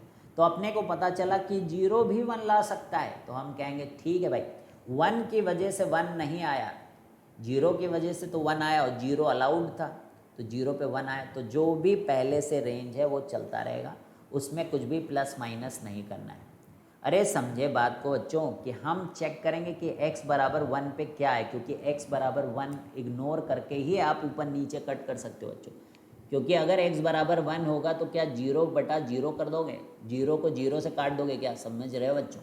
यहाँ पे जब आपने फैक्टराइज किया है ना, यहाँ पे इसको जब आपने फैक्टराइज किया तो देखो ऊपर भी x माइनस वन है और नीचे भी। अगर x बराबर वन होता है यहाँ पर, तो जीरो को आप जीरो से कट कर रहे हो, ये तो पॉसिबल ही नहीं है बच्चों मैथमेटिक्स के अंदर। तो आपने माना यहाँ पे x वन नहीं है इस पूरे फंक्शन में, तभी तो हम इसको करने लायक बना पाए। लेकिन x वन नहीं है तो भाई रेंज में तो सब कुछ इंक्लूडेड है, तो आप इस पॉइंट पे जाके चेक करो कि y की वैल्यू क्या आती। तो आपने वन रख के देखा तो वन आती भाई। अब आप कहोगे कि भैया मेरे मेरे मेरे रेंज में वन आया है, बीच में यहाँ पर वन आया है भाई, है ना, देख लेना कि वन आया कि नहीं आया है, ठीक है। और वन आ चुका है और हम कह रहे हैं वन हो नहीं सकता, तो हम चेक करेंगे कि ज़रा देखो कि वन कौन कौन दे रहा है। एक तो x बराबर वन, एक बराबर वन दे रहा है, कोई दूसरा शायद दे रहा हो जिसके कारण आ सकता है, तो वो भी चेक करो। तो देखा कि हाँ भाई ये तो दे रहे हैं। अगर मान लो केवल यही फैक्टर आता बच्चों, इसी की वजह से y वन आता है अगर, है ना, तब आप वन को हटा के बाहर कर देते। लेकिन क्योंकि x बराबर जीरो दे रहा है, वो इंक्लूडेड है उसके अंदर, तो हो इसके कारण वन आया। इस x इक्वल टू जीरो रखने के कारण हमारे रेंज में y की वैल्यू वन आई है। आर यू क्लियर बच्चों, ये सब फंडे आपको समझ में आ रहे हैं। तो चलिए बच्चों, अब एक बहुत ही बेहतरीन method, range of function by calculus method, I think this is the last one that today we are going to learn। बहुत ही ज़बरदस्त बच्चों मेथड है ये, यही आखिरी मेथड है आज का आपका। तो आपने अरिथमेटिक मैनिपुलेशन भी आज सीखा बच्चों, और ज़बरदस्त ये क्लास है। आप एक भी चीज़ को मिस करोगे तो आप बहुत ही बुरा फंसने वाले बच्चों। तो ये अब कैलकुलस मेथड से रेंज ऑफ फंक्शन निकालना आज शुरू करेंगे और इसको एक्सटेंड करेंगे अगली क्लास के अंदर। और अगली क्लास में हम लोग रेंज ख़त्म करके, यानी कि डोमेन और रेंज का पार्ट भी अपना ख़त्म हो जाएगा, और जो मेन फंक्शन का अपना चैप्टर है बच्चों, उस पर हम लोग कूद जाएंगे, ठीक है। वैसे डोमेन रेंज भी एक बहुत बड़ा पोर्शन होता है, लेकिन मैं आपका काम आसान करने के लिए इस पूरे चैप्टर को 3 पार्ट्स में डिवाइड कर रहा हूँ, जिससे कि आप बोलो कि हाँ मेरा ग्राफ पक्का हो गया, मेरा डोमेन रेंज पक्का हो गया, अब मैं आगे बढ़ सकता हूँ। क्योंकि बहुत सारे बच्चे जो है ये दोनों पार्ट को बिना पक्का करे जब जाते हैं तो कहते हैं मेरे को फंक्शन नहीं समझ में आ रहा है। अरे भाई आप पूरा स्टेप वाइज स्टेप नहीं चलोगे तो आपको फंक्शन कैसे समझ में आएगा, इसलिए 3 पार्ट में फंक्शन को डिवाइड किया मैंने। तो कैलकुलस यानी कि थोड़ा डिफरेंशिएशन वगैरह आपको करना आना चाहिए बच्चों, ठीक है। तो अब अभी तक हम लोगों ने क्या लिखा कि अगर हमें ग्राफ ऑफ फंक्शन पता है then finding range is easy task, क्योंकि वहाँ ब्लू है पानी पानी कर देते हैं। जैसे फंक्शन है और इसका ग्राफ पता है, तो ए पे अगर मुझे पता है कि एफ ए वैल्यू और बी पे हमें पता है एफ बी वैल्यू, तो हम बोलेंगे कि हमारा रेंज एफ ए से लेकर एफ बी है। लेकिन कई सारे फंक्शंस के ग्राफ नहीं पता होते, कई सारे फंक्शंस के ग्राफ बनाने में बहुत टाइम लग जाएगा, लेकिन हम चाहते हैं कि उनका रेंज हम लिख पाएँ बच्चों। तो उनके लिए देखो, जब भी क्वेश्चन आएगा और अगर जितने भी मेथड अभी तक हमने सीखे और मान लो बच्चों कि कोई मेथड नहीं लग रहा है, तो इसका मतलब उसमें कैलकुलस मेथड बच्चों 100% लगे। और कैलकुलस मेथड हमको बस एक बात यहाँ पे देखो हमें वो करता है कि फंक्शन इंक्रीजिंग है कि फंक्शन डिक्रीजिंग है, ये बात अगर हम जान गए, फंक्शन इंक्रीजिंग है कि फंक्शन डिक्रीजिंग है, अगर ये बात हम लोग जान गए तो हम बिना ग्राफ बनाए फंक्शन का रेंज पता कर सकते हैं। बस ये जान गए कि अगर इंक्रीजिंग है और डिक्रीजिंग है बच्चों, तो फिर हम रेंज ऑफ अ फंक्शन बिना ग्राफ निकाले बताएंगे, ठीक है। ये इसलिए ये पूरा फंडा पढ़ रहे हैं, ठीक है।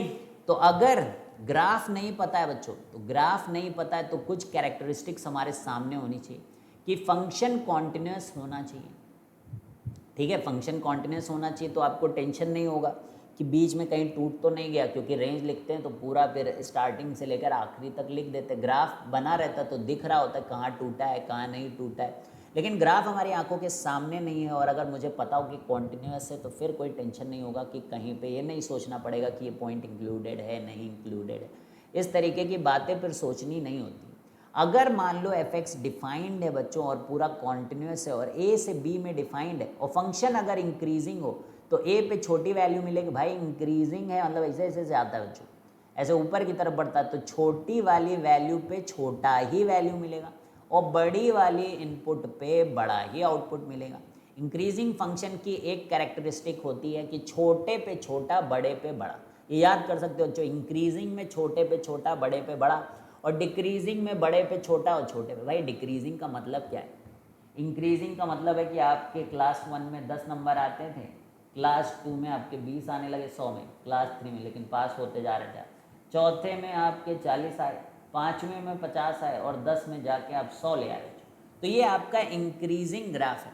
तो आपको अगर कहीं पे पता चल गया कि भाई 1 से लेके 10 तक का रेंज बताना है क्लास में आपके मार्क्स का, तो आप कहोगे 1 पे पता कर लो मेरा कितना रिपोर्ट कार्ड है, 1 पे 10 है और 10 पे 100 है, तो हम कहेंगे भाई ये इंक्रीजिंग है। अगर कहीं पता चल गया कॉन्टिन्यूस है तो हम कहेंगे 10 से लेकर 100, ठीक है। आप कहोगे अरे डिस्क्रीट होता है भाई, वो एक एग्जाम्पल था, ठीक है। तो समझ में आ गया बच्चों, क्या आपके 1 में 10 नंबर आए थे 100 में, ठीक है, नहीं ना, तो ये सब हाइपोथेटिकल था बच्चों। लेकिन यहाँ पे बंदा जो सीखेगा वो ये पॉइंट है कि अगर इंक्रीजिंग है तो आप सबसे लोवेस्ट वैल्यू ऑफ इनपुट पे फंक्शन की वैल्यू पता कर लो, हाईएस्ट वैल्यू ऑफ इनपुट पे फंक्शन की वैल्यू पता कर लो और फिर लोवेस्ट से हाईएस्ट तक आप लिख दो डायरेक्ट, जब आपको ये बात पूरी 100% क्लियर हो कि it's a continuous function. Decreasing हो तो उल्टा कर दो, यानी कि एफ बी से एफ ए, ठीक है भाई। तो 2 बातें पता करनी है, ठीक है। तो अब ये इतना मैं आपको समझाऊंगा नहीं, ये सारी बातें आपको ऑलरेडी आती हैं और नहीं आती तो फिजिक्स एंड मैथमेटिक्स में जाके सीखो अच्छे। तो कि जो डेरिवेटिव होता है वो अपने को स्लोप बताता है, तो जो इंक्रीजिंग फंक्शन होता है उसको जब डिफरेंशिएट करते हैं तो उसका f dash x comes out to be positive. क्योंकि देखो बच्चों स्लोप हमेशा एक्यूट एंगल बना रहा होगा तो ये ऊपर की तरफ बढ़ रहा है, लेकिन अगर ऑब्ट्यूज एंगल बना रहा तो क्या बताओ ये बढ़ता हुआ ग्राफ है कि घटता हुआ ग्राफ है। कोई भी इंसान जिसकी आंखें सही हैं बच्चों वो बताएगा कि पहले मैं ज़्यादा पे था, जैसे जैसे मेरा इनपुट बढ़ा मैं नीचे आने लगा और मैं और भी नीचे गिरता हुआ दिख रहा हूँ और मैं ऊपर से ऐसे फिसलता हुआ दिख रहा हूँ। है ना। आप नहीं चाहोगे कि आपका ग्राफ बच्चों लाइफ में इस तरीके का बने, ठीक है। लाइफ लेकिन बच्चों ऐसी है, अब ऊपर नीचे है ना, ऐसा नहीं हो रहता कि इंक्रीजिंग ही फंक्शन रहे, ठीक है बच्चों। तो इंक्रीजिंग हमेशा अगर कोई फंक्शन रहे तो ध्यान रखना f dash x has to be greater than zero. Decreasing type का फंक्शन होगा तो f dash x less than zero. इन दो बातों का आपको विशेष ध्यान रखना है। फंक्शन कॉन्टिन्यूस होना चाहिए, F dash x should be greater than zero, F dash x should be less than zero, फिर आप रेंज निकाल पाओगे। और जितने भी बच्चों ग्राफ आपके इस तरीके से आएंगे, जिस तरीके के भी क्वेश्चन आपके कैलकुलस से होने वाले, उन सब में वो इंक्रीजिंग या डिक्रीजिंग आपको मिलेगा ही मिलेगा, तो डोंट वरी, ठीक है बच्चों। तो थीटा ग्रेटर दैन 90 ये सब मैं बहुत पढ़ा चुका हूँ आपको फिजिक्स के अंदर बच्चों, इसीलिए मेरा फ़ायदा है कि मैं फिजिक्स केमिस्ट्री मैथ तीनों पढ़ा रहा हूँ आपको, तो मुझे पता है कि मैंने आपको क्या क्या पढ़ा दिया है, इसलिए मैं दोबारा टाइम वेस्ट नहीं करूँगा आपका। जो आपको पता है वो पता है ना। थीटा ग्रेटर दैन 90 पे स्लोप निगेटिव होता है, theta greater than less than 90 पे स्लोप पॉजिटिव होगा। तो ये स्लोप पॉजिटिव, इसका मतलब ये इंक्रीज़ होगा, एक्स इंक्रीज़ होता है तो वाई इंक्रीज़ होता है, स्लोप निगेटिव होता है तो एक्स इंक्रीज़ होता है तो वाई डिक्रीज़ होता है, ठीक है बच्चों। तो इन अ गिवन इंटरवल अगर आप ये बात को प्रूव कर ले जाएं कि F dash x greater than और इक्वल टू जीरो है तो हम बोलेंगे एफ एक्स इंक्रीजिंग है। एफ डैश एक्स अगर लेस दैन और इक्वल टू जीरो है तो हम बोलेंगे एफ एक्स डिक्रीजिंग है। And also if it is continuous, तो फिर कैलकुलस मैथड से बच्चों हम लोग रेंज निकाल सकते हैं। बस इतनी बात आपको ध्यान रखनी बच्चों, इतनी बात पे आपका कैलकुलस मैथड आपको रेंज निकाल के दे देगा। अगर एफ एक्स ए से बी में डिफाइंड है और एफ डैश एक्स बच्चों ग्रेटर दैन और इक्वल टू जीरो है तो रेंज फिर एफ ए से एफ बी है, क्योंकि एक इंक्रीजिंग फंक्शन है तो यहाँ पे आप छोटी वैल्यू लिखो, यहाँ पे आप बड़ी वैल्यू लिखो। ध्यान रखो कि ये पूरा फंक्शन आपका कॉन्टिन्यूस होना चाहिए, and F x is continuous, ये भी बात यहाँ पे लिखा हुआ है। मैं बार बार लिख रहा हूँ कि आपको ध्यान रहे कि फंक्शन कॉन्टिन्यूस। अब आप कहोगे कि कॉन्टिन्यूटी पता ही नहीं मुझको, कॉन्टिन्यूस है कि नहीं। भाई जितने फंक्शन बताए गए कि ये सारे कॉन्टिन्यूस होते हैं, पॉलिनोमियल कॉन्टिन्यूस होता है, साइन एक्स कॉन्टिन्यूस होता है, cos x continuous, tan x नहीं कॉन्टिन्यूस होता है, कुछ पॉइंट्स पे कॉन्टिन्यूस नहीं होता है बच्चों, जैसे कि 2n+1 π/2, सेक एक्स नहीं होता है, कॉसेक एक्स नहीं होता, जहाँ नहीं होता वो पता होना चाहिए आपको। ई की पावर एक्स कॉन्टिन्यूस होता है, लॉग एक्स अपने डोमेन पे कॉन्टिन्यूस होता है। तो इस तरीके की बातें आपको पता होनी चाहिए कि कौन कहाँ पे कॉन्टिन्यूस, इसलिए तो ग्राफ बनवाए गए बच्चों। Fractional part of x continuous नहीं है, ठीक है, और आपका ग्रेटेस्ट इंटीजर फंक्शन कॉन्टिन्यूस नहीं है, आपका रेशनल फंक्शन में लीनियर बाय लीनियर वाला फंक्शन कॉन्टिन्यूस नहीं है। तो ये सब पता है कि कहाँ पे डिसकॉन्टिन्यूस है, ये बातें तो पता होनी चाहिए आपको, इसीलिए तो इतने दिन से मेहनत करी जा रही।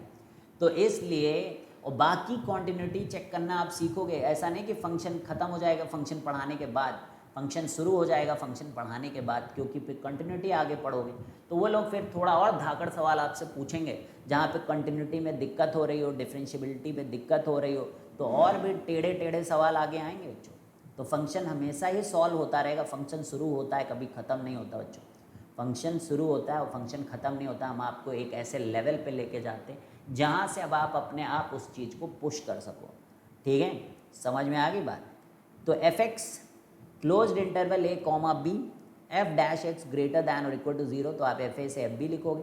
अगर f dash x less than और इक्वल टू जीरो है तो आप एफ बी से एफ ए लिखोगे। अब जैसे एफ एक्स एक टैन एक्स, एफ एक्स अगर हमने टैन एक्स लिखा तो हमें पता है कि टैन एक्स एक इंक्रीजिंग फंक्शन होता है। बाई चांस मान लो आपको नहीं आता तो आपको डिफ्रेंशिएशन आना चाहिए कि टैन एक्स, अब आपको ये भी नहीं आता तो आप घर में बैठो आराम करो बच्चों, कि आपको टैन एक्स का डिफ्रेंशिएशन भी नहीं आता तो फिर आप आराम करने के लिए जिंदा हुए उस दुनिया में, ठीक है, आराम करो, मौज करो, घूमो फिरो, कहाँ पड़े हो चक्कर में, ठीक है। तो f x is equal to tan x है अगर, तो f dash x is equal to sec square x, तो ये स्क्वायर है, ये स्क्वायर है तो ये पॉजिटिव होगा, और ये अगर पॉजिटिव है बच्चों तो इसका मतलब ये इंक्रीजिंग फंक्शन है। तो जहाँ से भी दे दें, जहाँ से भी टैन एक्स दे दें बच्चों, ये है ना, बस ध्यान दो कि कहीं पे π/2 का मल्टीपल नहीं आना चाहिए, अगर वो आए तो फिर आपको उसे हटाना पड़ेगा, ठीक है।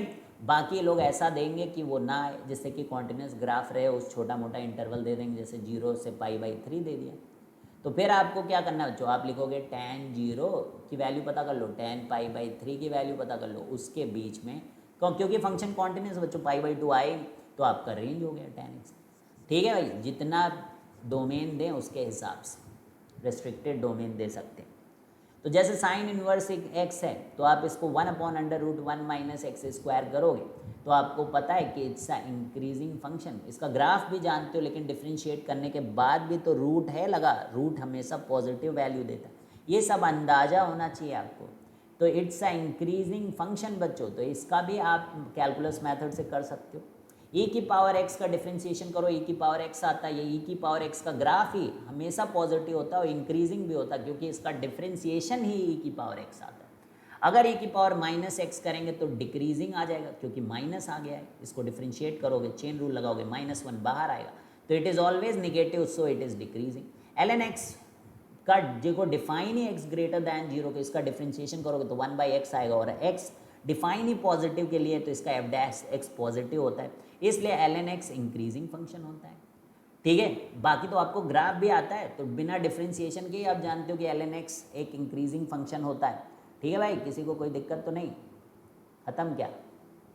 ठीक है बच्चों, तो अगली क्लास में इसका मतलब अब हम लोग करेंगे। हमारे पास इतना ही आज के लिए है। अब आप जो है जितना सिखाया गया बच्चों, क्या क्या सिखाया गया बताओ? अरिथमेटिक मैनिपुलेशंस के ऊपर क्वेश्चन करो आप। ठीक है, नेक्स्ट आप रेशनल फंक्शंस के ऊपर क्वेश्चन करो, कंपोजिट फंक्शंस के ऊपर आप क्वेश्चन करो। बस अब आपको एक चीज़ सीखनी, कैलकुलस मेथड से क्वेश्चन क्या करते हैं, उसमें आपको केवल डिफरेंशिएशन आना चाहिए। अगर अभी भी डिफरेंशिएशन नहीं आता तो चेन रूल सीख लो बच्चों, क्योंकि डिफरेंशिएशन पग पग यूज़ होगा। तो डिफरेंशिएशन दुनिया का सबसे आसान टॉपिक है, अगर वो भी नहीं आता बच्चों तो फिर क्या करोगे? तो डिफरेंशिएशन तो हर बच्चे को आता है। ठीक है, तो आपको डिफरेंशिएशन आना चाहिए, आपको डिफरेंशिएट करना होगा। उसके बाद जो भी इनइक्वालिटीज़ में पढ़ाया गया, कौन पॉजिटिव होता है, कौन निगेटिव होता है, रूट पॉजिटिव होता है ना, वो सब पता होना चाहिए। उसके बेसिस पे ही आप बता पाओगे कि ये जो है ग्रेटर दैन 0 है या लेस दैन 0, इस टाइप की चीज़। तो चलिए बच्चों, अब हम मिलते हैं आपसे बाद में। Bye bye, see you guys. यहाँ तक काम कंप्लीट कर लेना, कल देखो हम लोग कोशिश करेंगे रेंज पूरा ख़त्म कर दें। ठीक है बच्चों, bye bye, see you guys.